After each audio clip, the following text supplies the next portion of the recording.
हिंसा के उपकरण हैं, संभव हो ना रखें, पर जिन उपकरणों को रखना पड़ता है तो वे छुपा के रखें। उन्हें देकर के यश लाभ करने की आकांक्षा नहीं करनी चाहिए। अस्त्र शस्त्र देकर के मैत्री स्थापित नहीं करनी चाहिए। अस्त्र शस्त्र देख करके रिश्तेदारी नहीं निभानी चाहिए। ये हिंसा के ही साधन है। इसी तरह से बहुत सारे खोटे ध्यान ये जीव करता रहता है। राग के वशीभूत होकर के पर की स्त्री पुरुष आदि की वांछा भी करता रहता है, और द्वेष के वशीभूत होकर के किसी से घृणा करता है, किसी से ईर्ष्या करता है, किसी से नफरत करता है, किसी से द्वेष करता है, किसी से बैर करता है, किसी का विरोध करता है। और अक्सर ईर्ष्या लोगों को उत्पन्न होती है। ये सब हिंसा की पर्यायवाची नाम बताए जा रहे हैं। जलन जिसे कहते हैं, जलेशी कहते हैं, वो मान कषाय की तीव्रता से ईर्ष्या उत्पन्न होती है जब हम किसी की बराबरी नहीं कर पाते हैं अथवा किसी की उन्नति को नहीं देख पाते हैं, तो हम ईर्ष्या करने लगते हैं। और जब ईर्ष्या जन्म ले लेती है तो वो क्रोध करने के लिए भी बाध्य करती है और मायाचारी करने के लिए भी बाध्य करती है, और अनेक तरह का लोभ बढ़ जाता है कि नहीं, हम भी इनसे आगे बढ़ के दिखाएं, हम भी क्यों ना ऐसा ही कमाएं, हम भी क्यों ना ऐसा ही बनाएं, हम भी ऐसे के ही क्यों ना पहने ओढ़ें इत्यादि। ये कषाय, ये भाव उत्पन्न होता है। तो ईर्ष्या जहाँ होती है वहाँ ना प्रेम रहता है, ना वात्सल्य रहता है, ना करुणा रहती है, ना कषाय मंद होती है। इसलिए हमें ईर्ष्या से विशेष रूप से बचना चाहिए। सामने वाले का जो उत्थान हो रहा है, उन्नति हो रही है, वो उसकी पुण्य के उदय से, उसके अपने पुरुषार्थ से हो रही है। ना उन्नति अकेले पुण्य से होती है, ना अकेले पुरुषार्थ से होती है। दोनों चीज़ें जब मिलती हैं तभी कार्य की सिद्धि होती है। तो ईर्ष्या करने से मात्र अपना अहित होता है। ईर्ष्या एक ऐसी हत्यारण है जो उस ईर्ष्या करने वाले की हत्या करके ही विराम लेती है, शांति लेती है। दूसरे का बुरा तो हमारे सोचने से नहीं होता, लेकिन हमारा बुरा निश्चित ही होता है, 100% होता है। कि दूसरे का अच्छा सोचने से उसका अच्छा हो या ना हो, पर हमारा 100% अच्छा होता है। विशेष रूप से आचार्यों ने कहा है कि इस जीव के हितैषी शुभचिंतक कम होते हैं। संसार में हितैषी, शुभचिंतक, सहयोगी, गार्जियन, गुरु, मित्र, सहयोगी, साथी कम होते हैं। इसके बैरी, विरोधी, प्रतिस्पर्धा करने वाले, बुरा करने वाले, बुरा सोचने वाले, बुरा बोलने वाले हर जीव के बहुत होते हैं। तो आपको यदि अपना भला करना है, अपना पुण्य गाढ़ा करना है, अपना उत्थान करना है, अपना कल्याण करना है, तो आपको उपदेश दिया जा रहा है आचार्यों के द्वारा कि वे विशेष रूप से अपने अहित करने वाले का हित सोचें। अहित करने वाले का हित सोचने से आपका हित बहुत जल्दी होगा।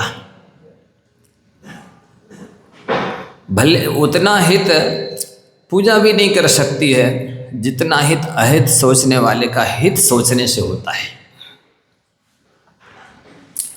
जितना हित औषधि शास्त्र अभय आहार का दान नहीं कर सकता है, उससे कहीं ज़्यादा हित बुरा करने वाले को भी अभय दान देने से होता है। तो जो क्रोध करे उन पर क्षमा भाव रखें तो और ज़्यादा पुण्य बढ़ता है। ये बहुत सरल तरीके हैं। महापुरुष जो होते हैं वे अपना काम इसी तरह बना लेते हैं। दूसरों का भला सोचते हैं, बड़ा भला करने के लिए बोलते हैं, भला करते हैं और अपना भला कर लेते हैं। क्योंकि यदि हम ऐसा नहीं करते हैं, जिसके भी अंदर भले की भावना नहीं है, परोपकार की भावना नहीं है, वो नियम से, निगेटिव विचारधारा से घिरा होता है, वो नकारात्मक सोच से घिरा होता है और हीन भावना से ग्रस्त हो जाता है। अपने को हीन भावना से बचना है तो दूसरों का मनोबल बढ़ाना चाहिए, सहयोग देना चाहिए, साथ देना चाहिए। और जैसा मेरी भावना में कहा गया है, देख दूसरों की बढ़ती को कभी ना ईर्ष्या भाव धरो, बने जहाँ तक नहीं।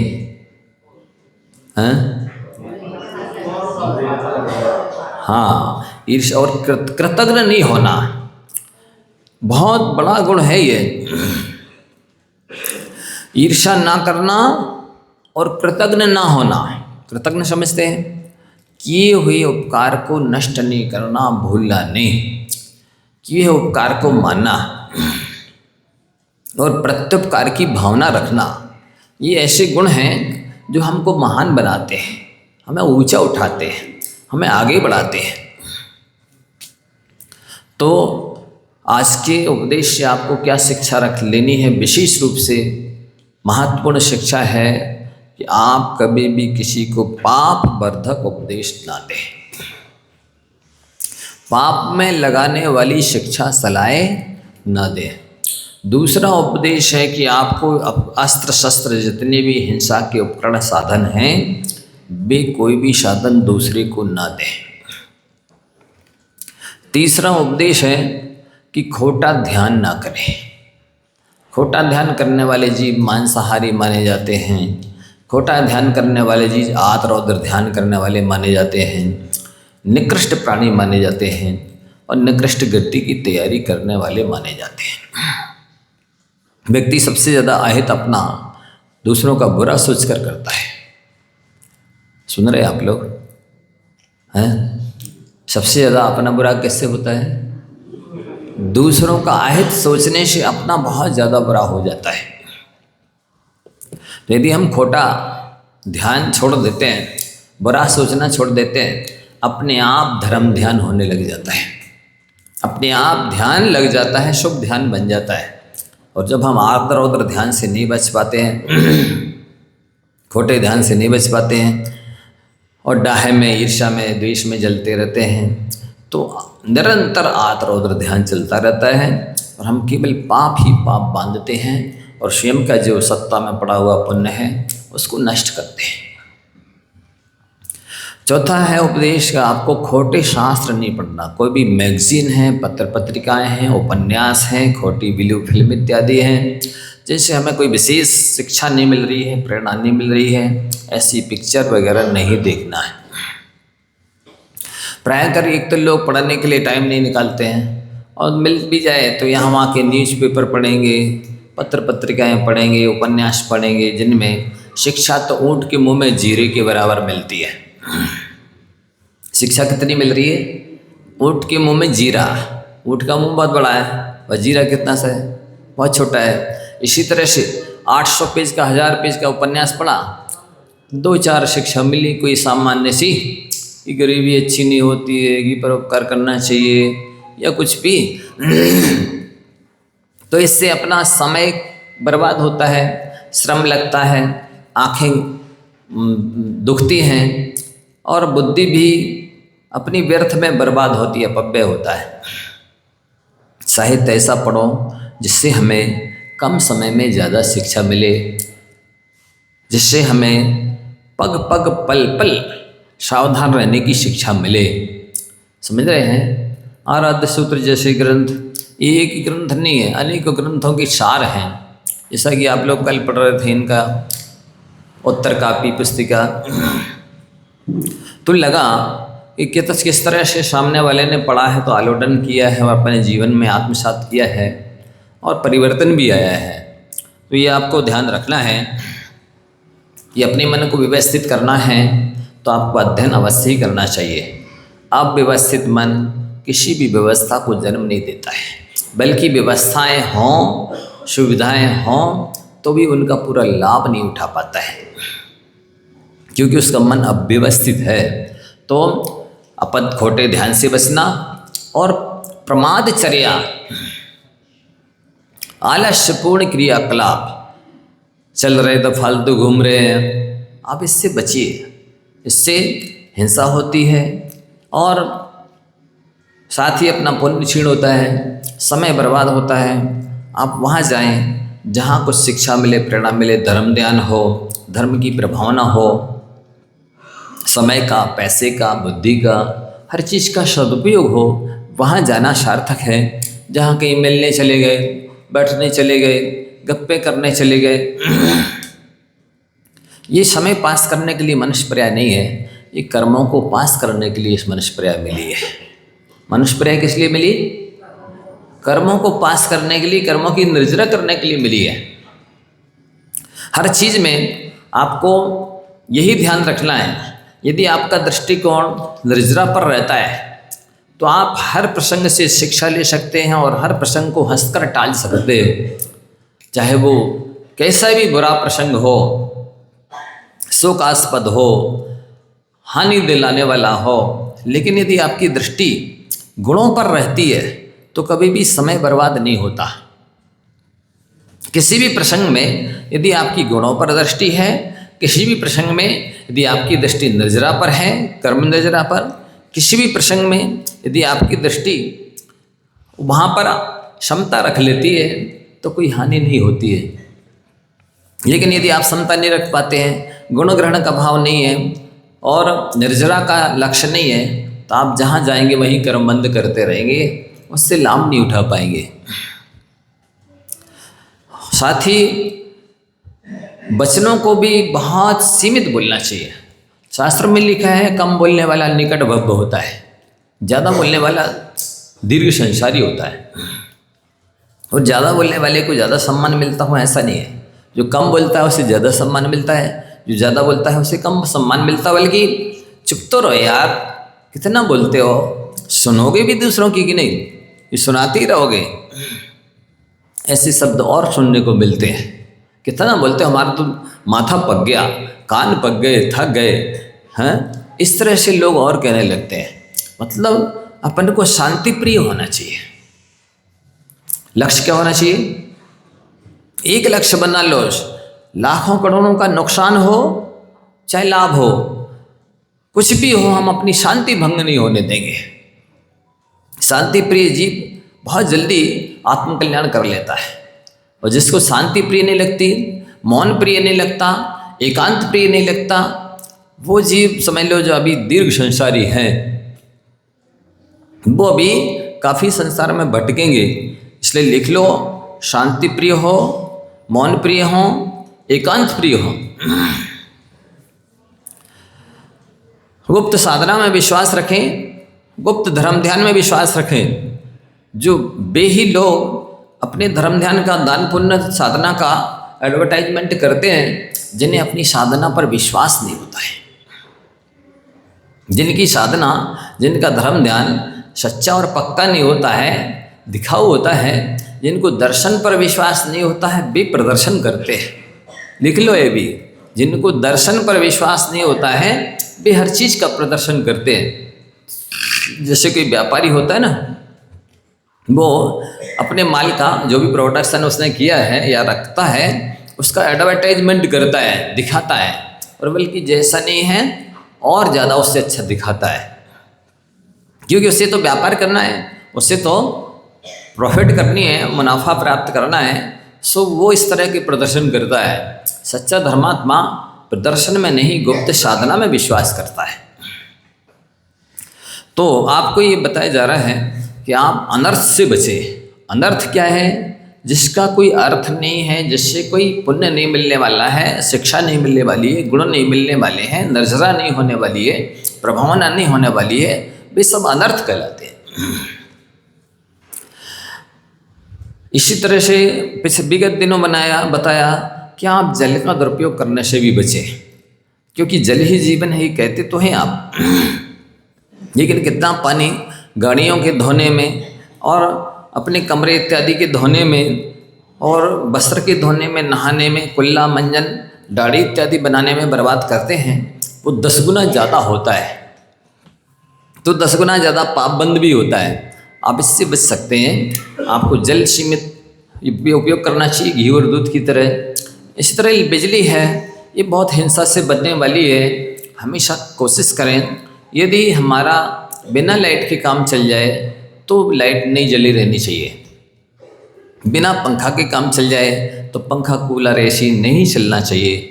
और इसी तरह से कोई भी उपकरण है, कारखाने हैं, वे सब लाइट से चलते हैं। तो हमेशा कभी भी खरीदी से बचना चाहिए। यदि आप यही एक नियम ले लें कि हमको जब तक हमारे पास कोई वस्त्र फट नहीं जाए तब तक हम दूसरा नहीं लेंगे, जब तक हमारे पास बर्तन की अभाव ना हो, यदि काम रुक रहा हो तो ही बर्तन खरीदें, अपना बर्तन नहीं खरीदेंगे। जब तक हमारे पास आभूषण हैं हम नए नहीं लेंगे, अथवा बिना आभूषण के चलता है तो हम आभूषण नहीं खरीदेंगे।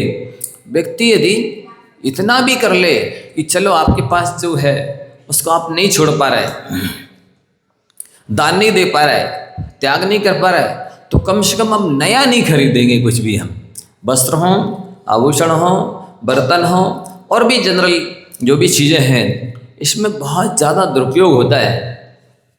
लड़के लड़कियां तो इंजीनियरिंग कर रहे हैं, पढ़ाई कर रहे हैं, तो वो प्रैक्टिकल करेंगे, कुछ ना कुछ बनाएंगे, और आप जाएंगे मार्केट में, और इसका तो रंग अच्छा लग रहा है, इसकी डिज़ाइन अच्छी लग रही है, इसमें कुछ विशेष फैसिलिटी दिख रही है, और आप ले आएंगे तो आपकी पहले से जो घर में रखी चीज़ है वो कबाड़ खाने में पहुंच जाएगी।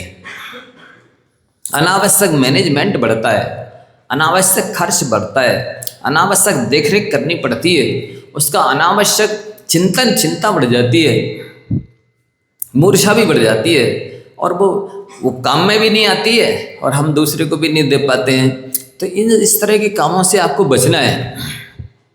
अब जैसे ये वकील साहब बता रहे थे, सुलभ जी, भोजन का अपव्यय, अनर्थ धन दुरुपयोग। आप देखिए, चाहे जो समझदार लोग होते थे भी क्या करते थे, जितने लोग हैं, जितना भोजन पानी कोई भी आइटम आवश्यक है उतना बनाना, ऐसा बिना सोचे समझे बहुत सारा बना लिया, पता नहीं कोई आ गया, अरे संभावना है आने की, संभावना है खर्च हो जाने की, तब तो आप बनाइए।